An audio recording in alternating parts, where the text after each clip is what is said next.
Today, Wall Street complex debt has continued to increase in value. Donald Trump gives an interview to NBC, and China's maritime deployment is the largest it's been in decades. From TLDR News, this is your daily briefing for Tuesday, the 10th of December, 2024. In our main story today, we're heading to Wall Street to explain how complex financial products have started to increase in value significantly recently, with largest returns since the lead up to the financial crisis in 2007 being reported. This shows that investors are looking increasingly at more unusual financial products in order to get better returns, especially at a time when other parts of the market appear to be somewhat muted. In total, according to data from LSEG, the global volume of these structured financial transactions, which are effectively these complex financial products, has hit $380 billion this year. This is up about a fifth from the same period last year and up about $1 billion since 2021, which was the last post-2007 peak. Now, without getting too much into detail of these complex financial products, many of them are backed by income but are tied to revenue from certain industries. The FT has reported that some of the transactions in recent weeks have been tied to franchisee fee revenue from the restaurant chain Wingstop, oil sales from ExxonMobil-backed wells, and demand for computing power provided by Cloud HQ. We'll have to see whether this trend continues over the coming weeks and months. Now, before we continue, I just wanted to quickly thank everyone who continues to watch and like the daily briefing every single day.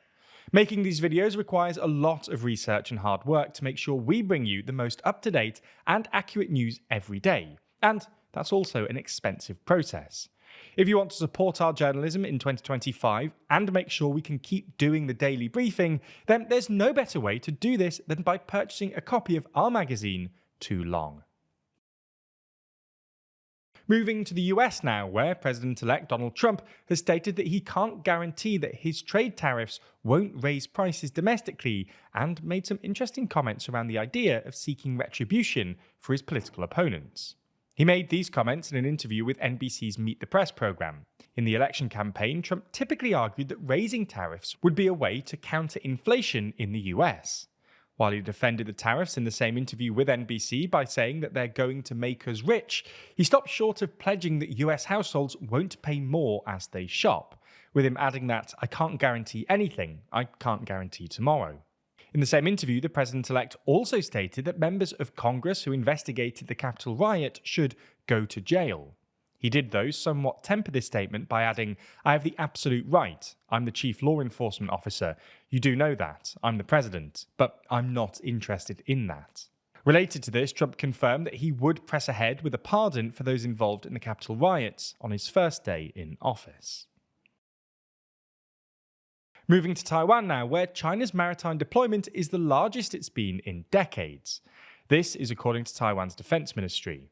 This is in reaction to Taiwanese President Lai Ching-te's unofficial recent visits to Hawaii and Guam earlier this month, something that clearly provoked anger in Beijing, who claimed the self-governing territory of Taiwan as its own. Beijing has not yet announced military drills or confirmed the deployment. The Deputy Chief of the General Staff for Intelligence in Taiwan explained on Tuesday that an astonishing number of Chinese ships have been deployed. They added that the scale was so large that it could block external forces, and that the PLA's recent activities not only exerted military pressure on Taiwan, its naval forces specifically have significantly raised its posture around Taiwan and the Western Pacific. For their part, Taiwan has been on high alert since Monday for expected military drills, with them expecting some kind of retaliation to Lai Ching-te's visits. Israeli Prime Minister Benjamin Netanyahu took the stand in his corruption trial today for the first time, testifying in the case that sees him charged with bribery, fraud and breaches of trust, charges he denies as a political witch hunt. 75-year-old Netanyahu became the first sitting Prime Minister of Israel to be charged with a crime when he was indicted back in 2019. Specifically, the charges relate to 3 criminal cases. One involves Netanyahu allegedly wrongfully receiving hundreds of thousands of dollars in gifts, while the others involve Netanyahu allegedly promoting advantageous regulation for media tycoons in exchange for favourable coverage. Under Israeli law, Netanyahu is under no obligation to step down while on trial, and is able to remain in post throughout the trial and the appeals process.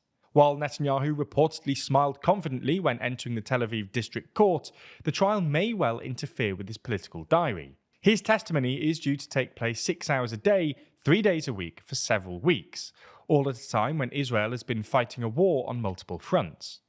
Nevertheless, he says he thinks the two can be done in parallel. Following Netanyahu's return to power at the 2022 election, his government launched a judicial overhaul campaign to curb the judiciary's power, a move that polarised Israel, but which has largely been put on hold since the outbreak of war in October 2023.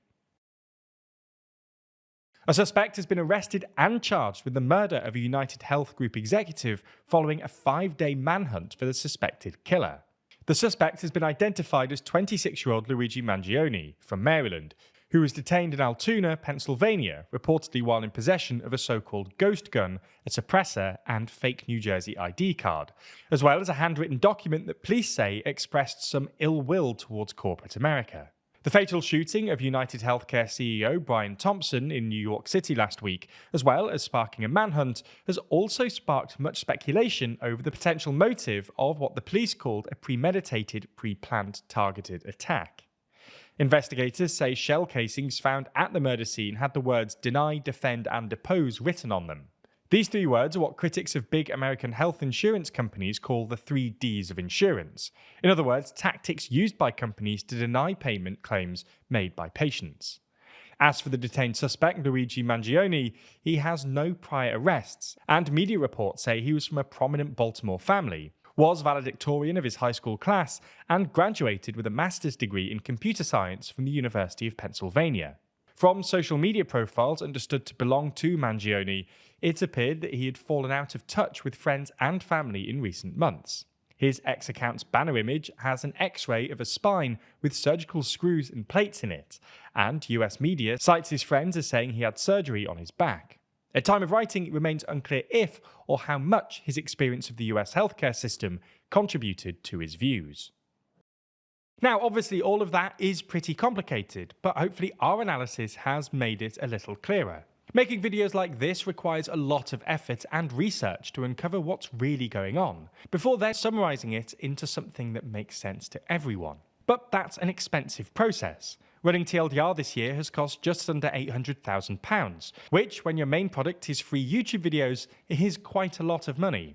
If you want to support our journalism in 2025, then one way to do so is picking up a copy of our magazine Too Long. That's because buying Too Long doesn't just get you a high-quality magazine, it also allows you to invest in independent journalism and join us in shaping the future of news.